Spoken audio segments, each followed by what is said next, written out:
like we're on. See, I don't have it down yet. Doesn't have the script in front. Yeah. No teleprompter. No. Yeah. Hi, I'm Karen Shuey with Lancaster Newspapers. Thank you for joining us today. We're talking to Democratic gubernatorial candidate Katie McGinty, and we're 6 days away from the primary on Tuesday. And she was polite enough to stop by, and we're going to ask her a few questions about her campaign and her desire to be the party's nominee to take on Tom Corbett in the fall. Thanks for having me. Thank you for being here. I guess we'll just get into, a lot of people are still undecided. They still don't know who they're going to vote for. What really sets you apart from everyone else? Well, first of all, again, thanks for having me here. And I see it the same way. As I'm out there on the campaign trail, most people are really just tuning in to the race and to the candidates. I wouldn't say they're just tuning into the issues, though. Because I'm finding in every part of the state, people have had firsthand experience in terms of the massive cuts we've seen to public education, for example. Or they've experienced the rising property taxes on account of those education dollars having gone away. Or they're seeing what has been a very tough job market. So people have been focused on the issues. But in terms of sorting through the candidates, people are just starting to take a look. Here's what people have been responding positively to when I've had the chance to visit with them. I think people feel a sense of connection to a person like myself who comes from a working family. You know, I was the first in my family to go to four-year college from high school. And a person who knows firsthand that there are no guarantees in life. And what you need is a shot at a decent education. And if you have that and you're willing to work hard, then you have a shot at a good, solid job. And that's where I come from. That's the personal story that I've been blessed to live. The second, I think people resonate in my experience that I won't be a neophyte in terms of sitting in that governor's chair.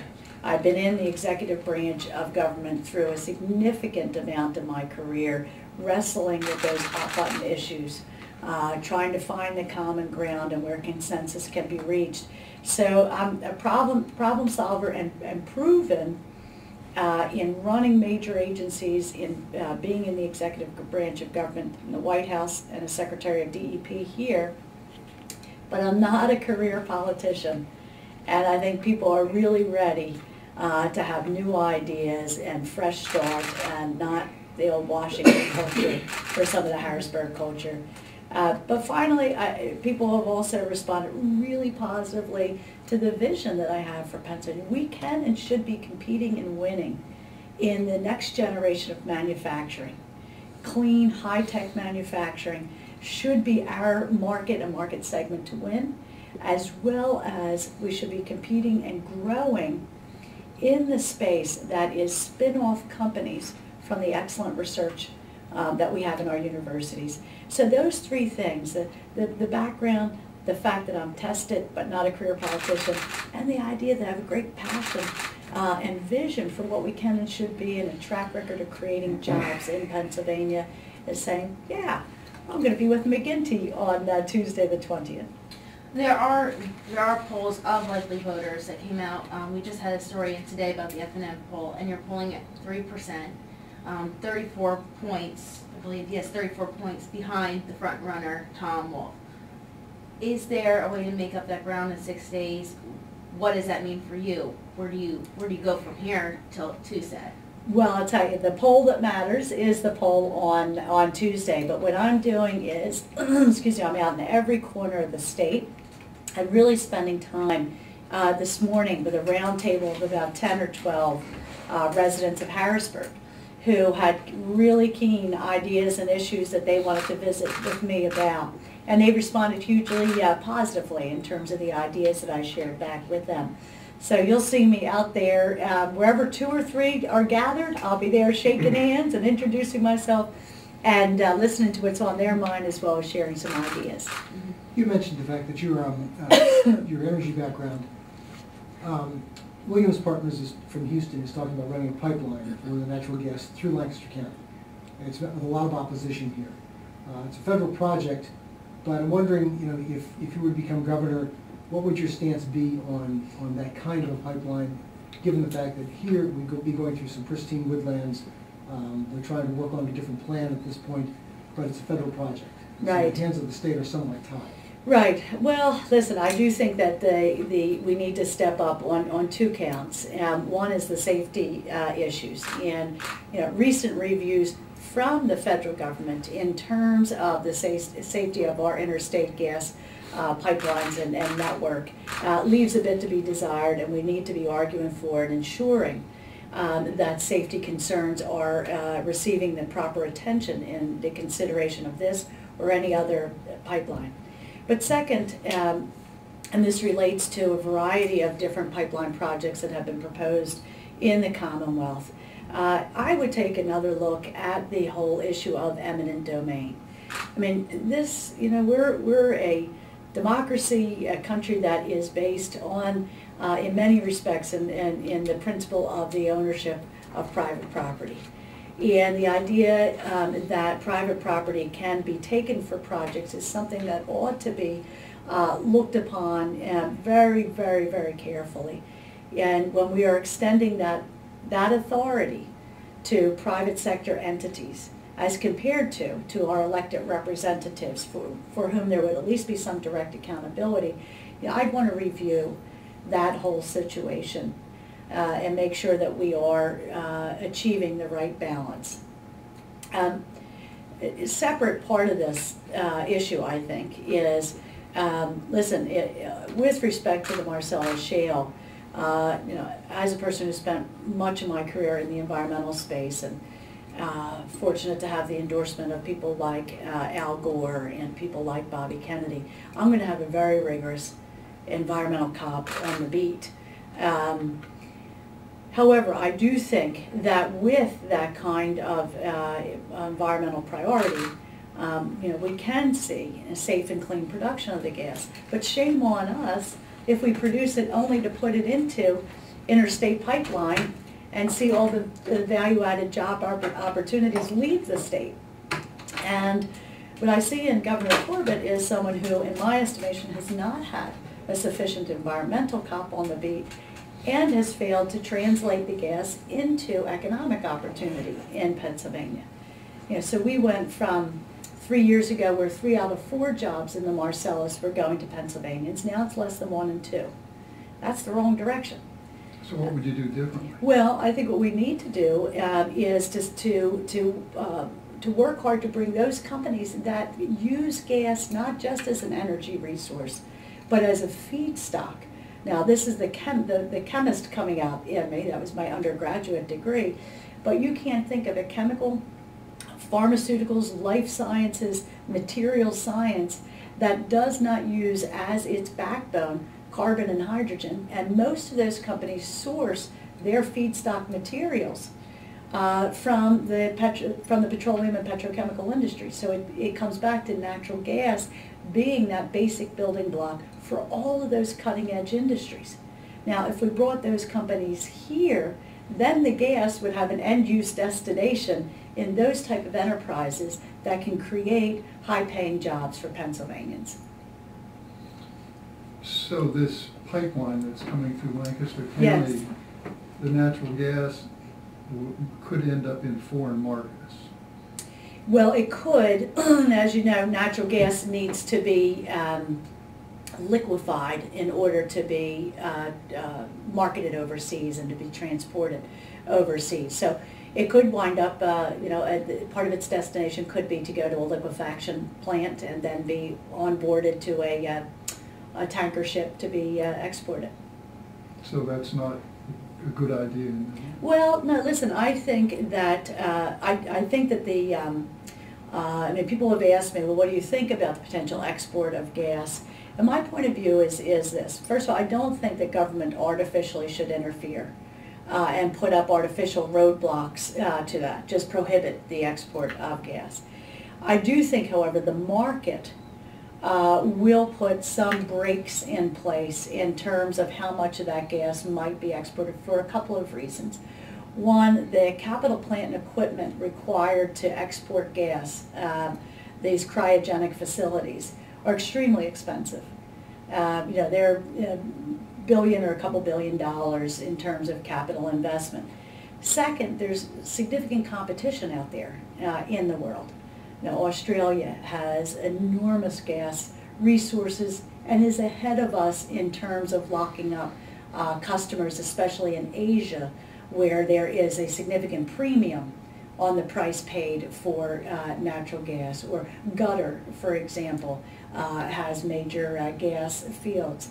So in terms of those who are concerned that we would see massive price spikes if we allow that export, I think the market will temper that for the cost and for the competition reasons. But I think what we need to do is work hard to attract those businesses to Pennsylvania on the basis of saying, listen, we'll work with you. For every 1,000 Pennsylvanians that you hire, we'll make available to you a 5-year guaranteed supply contract of natural gas, for example. Or we'll work with you and make sure that you have available to you the best trained workforce to populate your company. And having run a business, started a small business and run a business myself, I know that that human capital pipeline is incredibly important when you're bringing or expanding a business in a particular place. To kind of piggyback on the natural gas, you're the only candidate, Democratic candidate, that has proposed using the severance tax completely to fund education. Why, first of all, have a severance tax, and why use that only for education? Why not split it into different pots? So two reasons. One is that, as we know, $1 billion has been cut out of public education. 200 million maybe has been added back over the last year and a half or 2 years. So the proposals on the table, the reasonable proposals on the table, my own, would raise about $700 million in the first year. So you can see, if you're sincere about wanting to restore the dollars to public education, the whole is of a sufficiently big magnitude that you have to dedicate the severance tax revenues to that purpose, as compared to what we've seen from the other candidates, where Monday, oh, I care about education, we'll put the dollars there, and Tuesday it's some other issue and we're going to put the dollars there. Well, that dollar can only be spent once. The second is that we've just seen such a hemorrhage in terms of property taxes, and I know our seniors and our working families can't afford it. And so for me, it's about restoring those education dollars also so we can dial down the heat and the pressure on the backs of seniors and working families trying to pay those property taxes. Yeah, another reason, this comes from, again, 25 years of working either with the United States Congress or with our state legislature to get things done. I know that you, on a tough issue like this, and it'll be a hard issue, for members to stand up and take a vote on a tax. That's never easy. So I know that you have to keep together that political firepower that will enable members of the legislature to get to yes. And right now I think we have enormous bipartisan concern about where we are on public education. And that concern can be harnessed to enable what will be a tough vote, voting for a tax to get done. And so I'm sensitive to that reality of life for our elected House and Senate members. And from that point of view, strategically and tactically, I think we have to keep that focus on education and property taxes and dedicating those dollars to those key concerns. So by coalescing around that one issue, you think you'll be able to get enough people to Yeah. vote for it to get it done? What I see, by education. Yeah, Karen, what I see on the campaign trail again is, listen, in my own neighborhood, I think the registration there is probably significantly, if not preponderantly, Republican. And those Republican moms and dads are as concerned as any Democratic mom or dad that I have bumped into in terms of no tutoring anymore for their children in their schools. The music programs have all been canceled. The 6th grade class went on no field trips whatsoever. $150 per student now if you want to be able to participate in sports. This is again, bipartisan, very high level of concern that the governor has taken us in exactly the wrong direction on education. And I think the flip side of that is that the critical mass needed to get significant legislation done is there in that care, passion, and concern of those parents. Got it. We've got a $1 billion deficit facing the Yes. state. You're talking about moving this money into education. How do we fill the other voids? Well, listen, I think, first of all, I want to say that, for a governor who came in at the time, the Commonwealth was 7th in the country in job creation, and under his watch we're 48th. He came into a $1.4 billion revenue surplus, and now we're projecting these massive deficits. Conservative organization at George Mason University recently ranked us 42nd in the country in terms of the fiscal mismanagement under this governor. And just last week, Standard & Poor's literally called the governor out and said that both his budget and his pension ideas are gimmicks, and put us on notice that our bond rating could be adversely impacted. But there are things we can do at this juncture with the hole that's unfortunately been dug for us. First and foremost, you say yes to Medicaid expansion. It's a $500 million savings to our general fund. We should have done that long ago. We should do it immediately, and as governor, I would do it immediately. I think we need to look at charter school reform. If you look at just one piece of that in terms of the cyber charters, it's $366 million that we spend on cyber charters. Now, I'm not absolutist on that. I think that there's probably a role I've had parents talk to me about kids who have been severely bullied, or kids who have severe allergies, and other reasons why they're concerned about the bricks and mortar part of the educational experience. But that's not $400 million worth of concern. So there are significant savings to be had there. I've spoken publicly on the pension fund situation, that we need to get far away from the aggressive and unrealistic assumptions we've had, and all of these hedge fund and Wall Street managers that we've brought in that are supposedly going to be giving us Bernie Madoff type of returns. This year alone, we're spending something on the order of $560 million in fees to those high-flying Wall Street firms. There's no reason for it when we've got Vanguard right here in Pennsylvania that charges little or no transaction costs, and that every study shows that those indexed funds to the market perform and outperform anything the high flyers are promising. So what would you do about pension reform, just to put just a side note on that? Sure. Would switching people over, new hires over to 401k, is that something you'd support? No, that worsens the problem Okay. in terms of the unfunded liability. But just to close this out, in terms of, you have $500 million in Medicaid.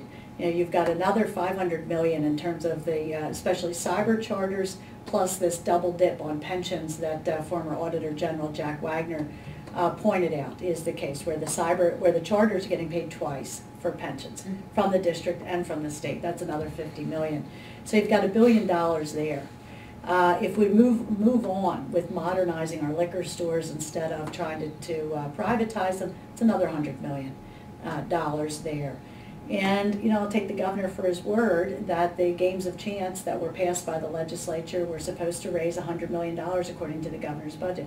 But unfortunately, the administration's rollout of those games of chance has been so botched that it's brought in little or no revenue.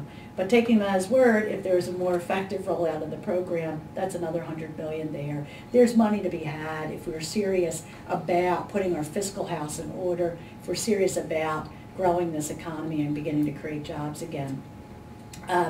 In terms of pension reform, I think the reason why Standard & Poor's has called the governor out and said his reform is a gimmick is because he kicks the can on that unfunded liability, does not step up to paying down that $42 or $45 billion worth of waiting or pending bills that need to be paid.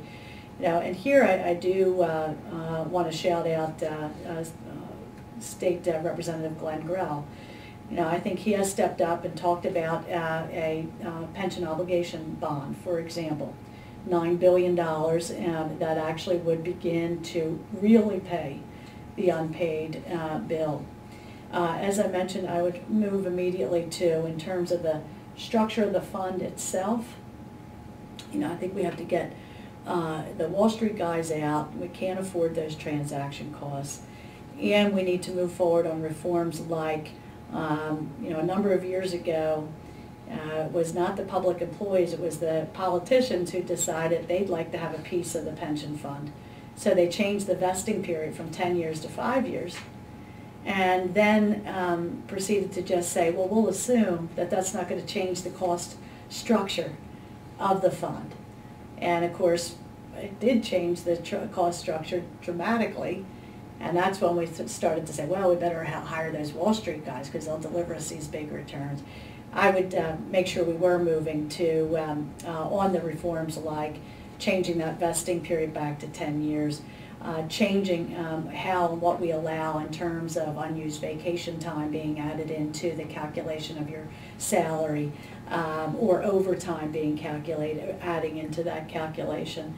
I think the reform of not allowing a lump sum withdrawal from the pension fund, another important piece of the equation that can get us back on the path of a fiscally and actuarially sound pension plan. Look, the bottom line is we cannot have rosy assumptions in what we think the investment returns are going to be.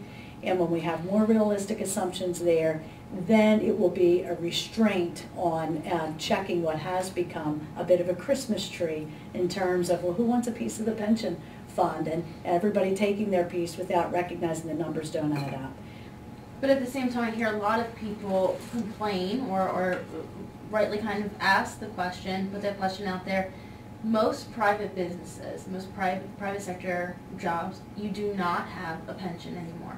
Businesses have gone away from that model. They use 401ks now. Why should our legislators and our teachers, our public employees, have a benefit that most people don't have the option to have anymore?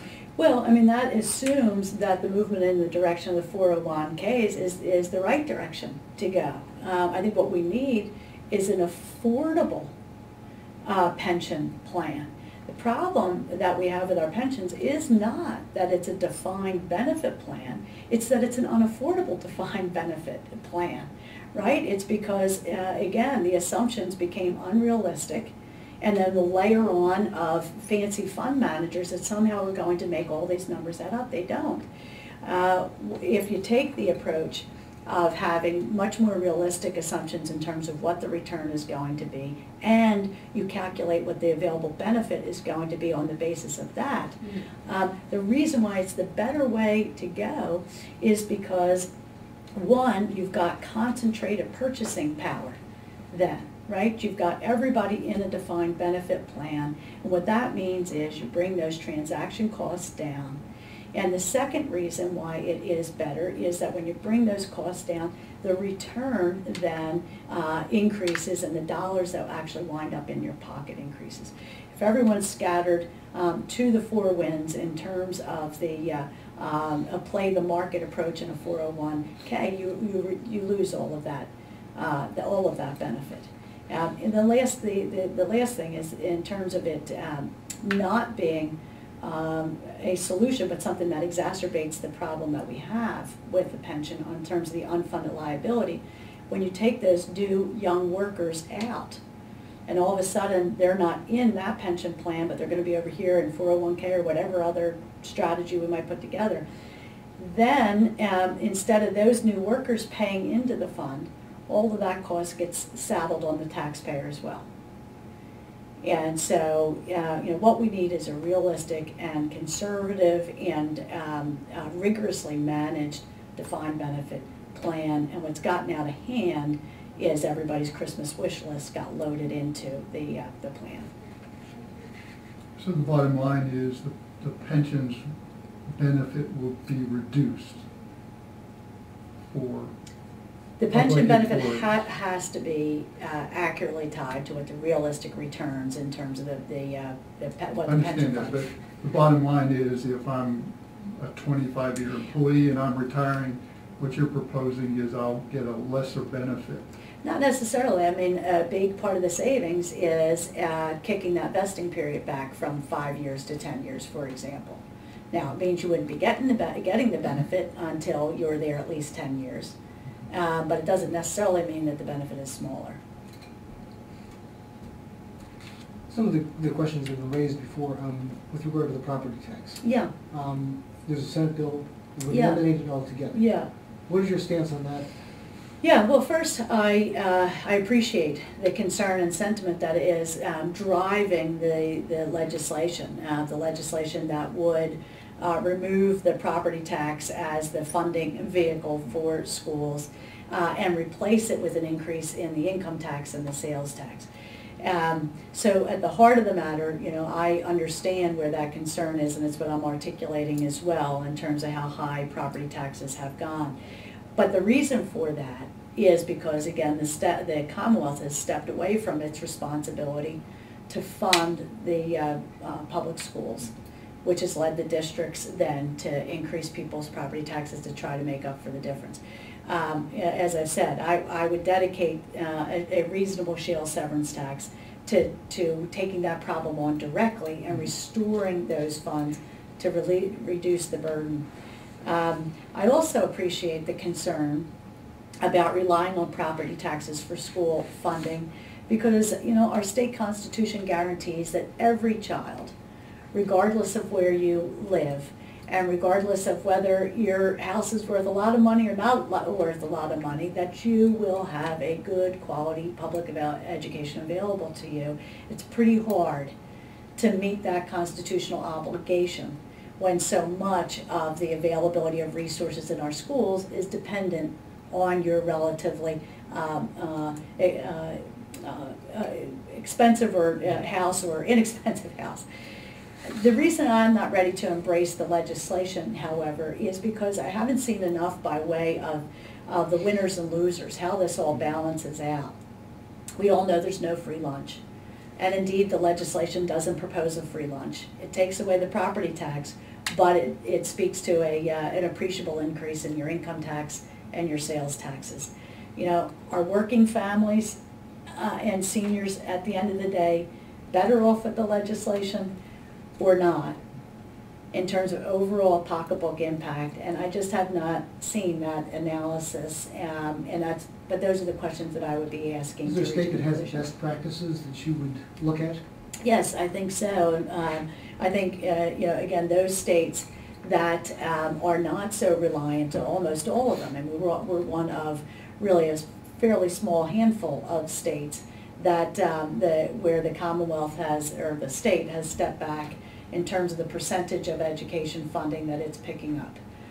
You know, we're now at 32%, which is one of the lowest contributions at the state level to district public education anywhere in the country. So I think you need to have that more equitable sharing of state responsibility for public education with the local districts. Is there a particular state that you would look at that has done things differently? Michigan, for example, has lowered its property taxes. They've raised personal income, but they've also raised sales taxes. Mm-hmm. So would you? Yeah, well, I mean, there are plenty of states, too, that have stepped up where there is an active shale gas industry. I mean, we're modeling, I, for example, specifically model the structure of my shale gas proposal on the tax that's in effect in West Virginia. There, in fact, every state in the union where there is shale gas development, they do have a reasonable severance tax in place. And for not all of them do 100% of those revenues go to education. But then again, those are states that haven't dug themselves in the hole that we are in currently with respect to funding for public education. What about merit selection of Commonwealth Court judges? Yes. Where you stand on that? Yeah, issue? no, I am for merit selection. I do think that is the direction that we should go. I think it just presents a opportunity for whether there is in actuality a conflict that arises in the judicial context, or just the appearance of one, where those judges are set to sit to objectively and in an unbiased way decide cases before them, and then have to run for office and raise funds. I would move towards merit selection. You're just talking about appellate judges. Yes, right, yeah. Going back to education, how do you ensure that the money that you would generate for education goes to instruction versus just supporting an education system that's in need of reform? Well, the specific area that we're talking about is the basic education subsidy. And that is the line item that is about what are the resources being made available to kids in the classroom to learn. But I think your question also raises another critical point, which is once raised, how do those education dollars get allocated? And I feel strongly also that we need to reinstate the funding formula that was in place before Governor Corbett. And that's a funding formula that would be based on objective considerations like, what's the size of the student body? What's the relative affluence or poverty in that school district?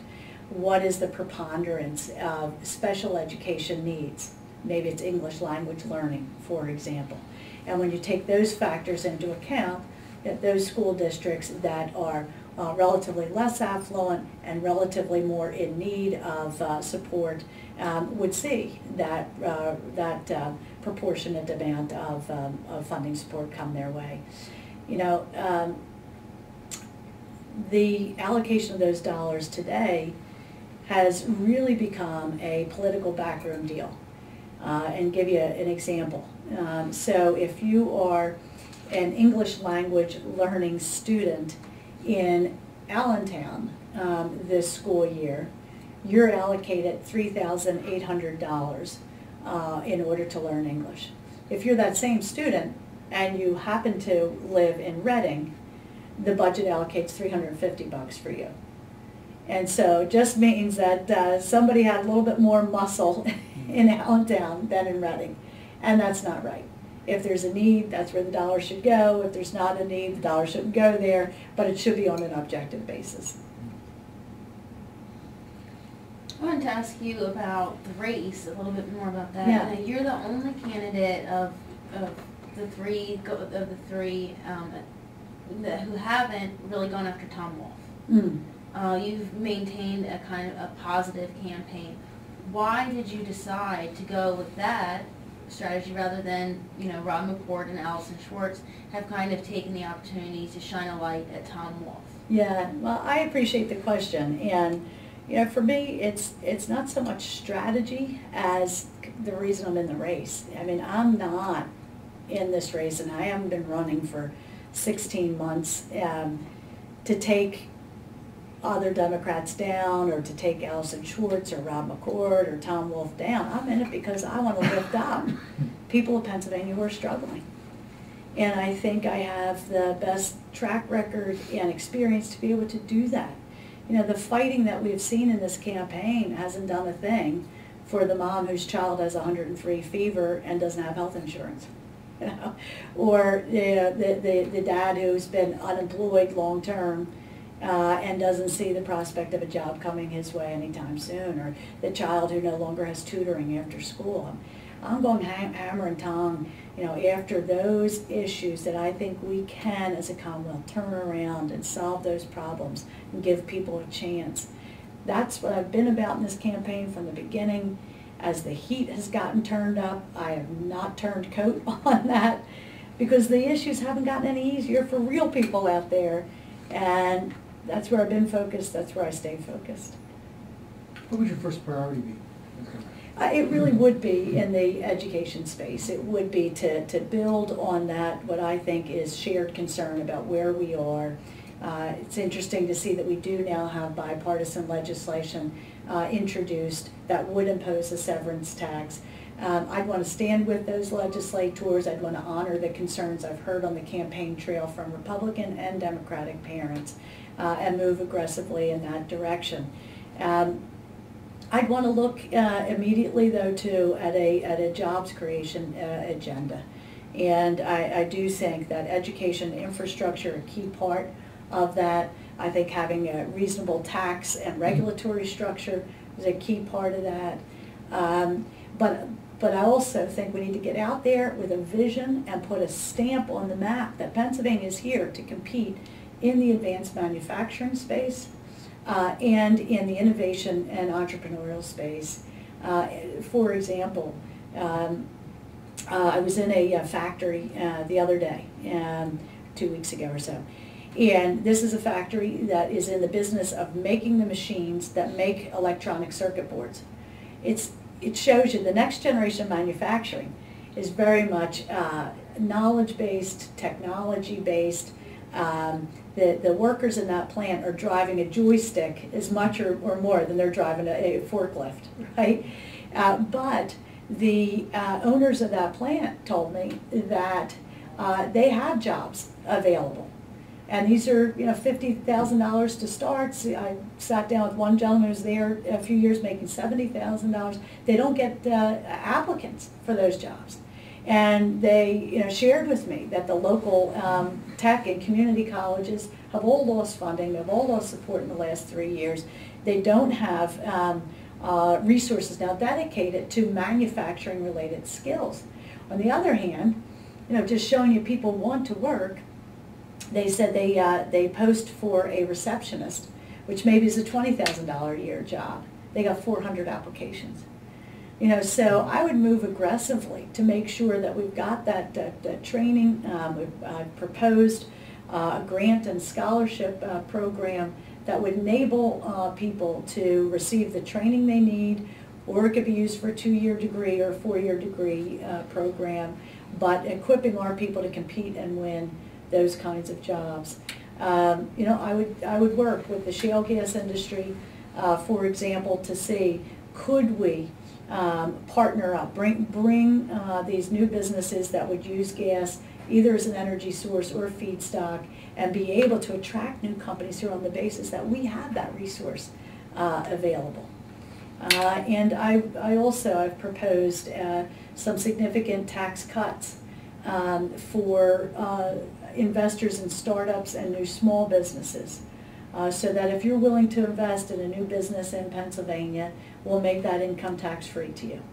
And as that business begins to earn revenues itself, that the first $100,000 of those revenues would be tax free.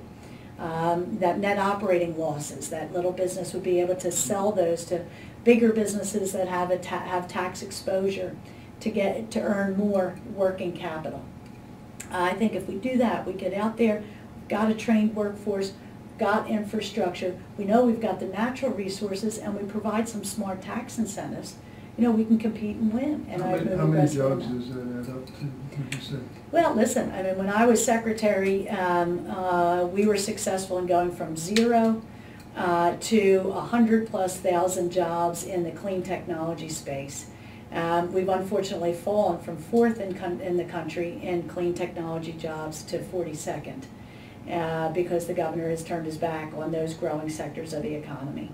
In one industry alone, I had gone after the biggest manufacturers of wind turbines and wind energy equipment. One company alone came to Pennsylvania, created 1,000 manufacturing jobs. And so, look, I think that when you see the country's economy as a whole growing, when you see that manufacturing is coming back to the United States as labor rates are going up in China, as oil's north of $100 a barrel, so the cost of transport of goods makes a difference on the balance sheet, the growth potential is almost unlimited. Companies want to begin to make things back closer to where their markets are. And we can dominate a significant piece of that space. You have a significant proposal to make college more affordable. Can you explain Yes. that? I'm sure lots of people with children ready to go to college would like to hear We'd like that. to hear it, yeah. Well, I think we've all seen, the cost of post-high school education just going through the roof. And Pennsylvania, unfortunately, has the distinction of being 3rd in the country in terms of the cost of our public colleges and universities and the debt burden our kids take. I do have, some tough love in terms of, we can't just keep seeing those tuition rates going up like a hockey stick. And so for me, additional state support would be to those institutions that keep their tuition costs at or below their rate of inflation. I served on the board of my own alma mater, and I see, what the pressures are in terms of additional administrative staff in colleges and universities, in terms of what kids have come to expect by way of almost luxurious accommodations in terms of dorms and things. And I think we just have to take that on and say, look, if additional support really will depend on you bringing those cost increases under control. But in terms of affording college, then, in terms of paying the bill, today in Pennsylvania, less than 20% of middle-income families are receiving support for their son or daughter going on to post-secondary education. So I've proposed two things. I've proposed a middle-income grant program and a new, what I call Dream Scholarship program. Together, they would support 45,000 additional families per year in enabling their son or daughter to participate in a certificate program for things like the trades and building trades, etc., or a 2-year college or a 4-year college degree. The cost of those two programs together is $80 million, and I have proposed two things to pay for that. I referenced before liquor store modernization.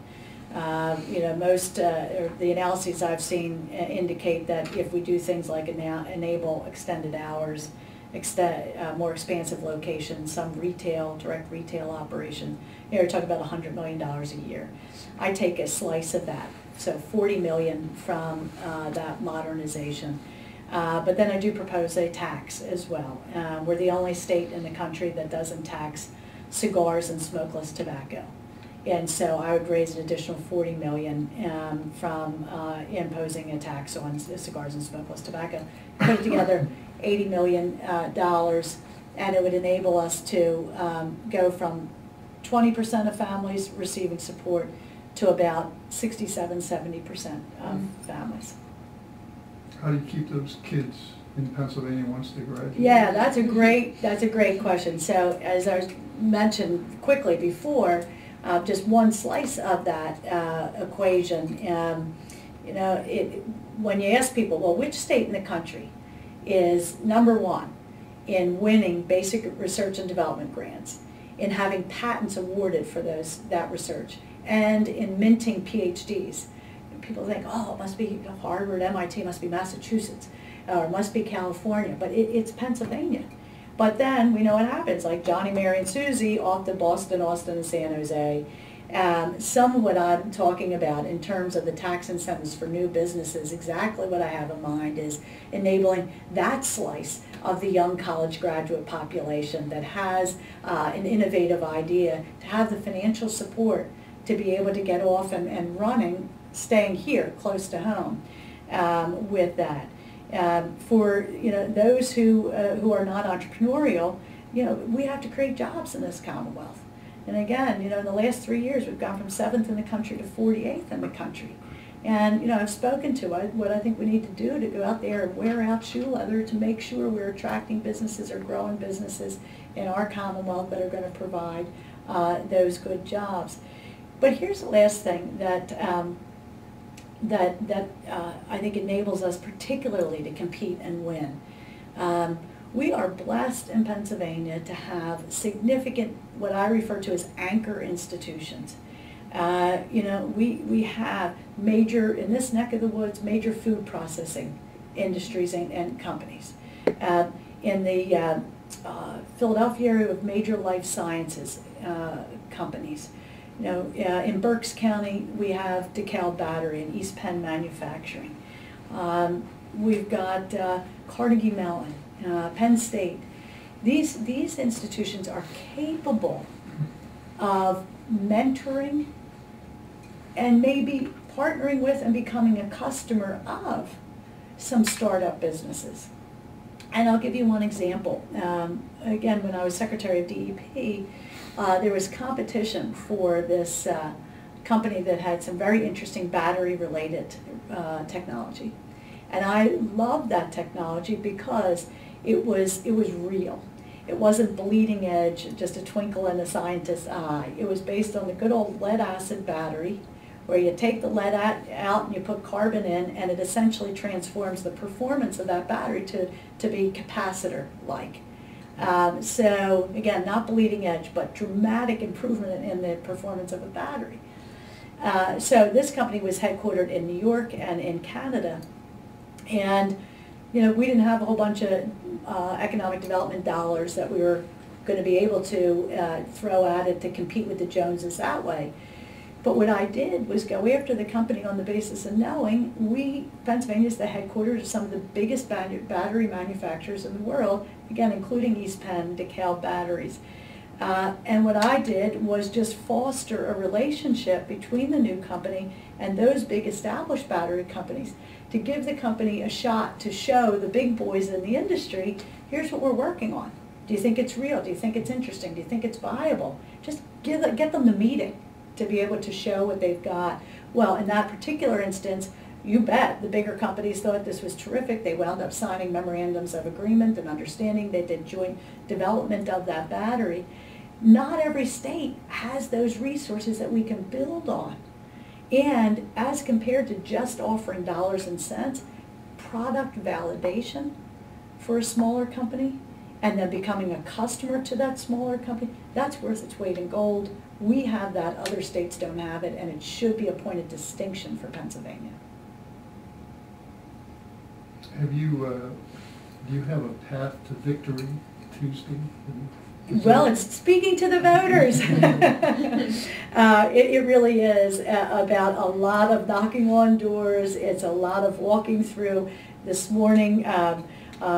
Restaurants and cafes and bus stops and train stations. But have you done the numbers, though, where you figure if you do well in the east, there's division in the west, therefore you come up? Yeah, no, I mean, listen, we hope and pray that people will get out and vote on Tuesday. But most analysts think we're going to have a relatively light turnout. I hope that turns out not to be true. But the way it looks is, look, everybody is going to be competing for their slice of the Philadelphia market because, as we were talking about earlier, a number of us, most of us, hail from Philadelphia, and we think we'll be competitive in getting, our slice of the vote there. But we've been very active also in the rest of the state, and with a lot of state representatives, mayors who have endorsed, county commissioners who have endorsed our campaign, and they've been coming out in great numbers with their troops and their field resources to help us get the word out and get people to the polls. So that, in addition to, there are 24 hours in every day. So even 6 days includes a lot of hours and minutes. So you're not going to sleep? We're not, absolutely. We're rolling. We're living in the car. And you can see the food wrappers building up in my minivan. You'd know, oh, they're living in this car. Well, thank you so much for sitting down with us. Thank you, Karen. Appreciate your organizing it, and to both of you for taking the time. Very, very grateful to you. Get out and vote. Remember McGinty, May 20th.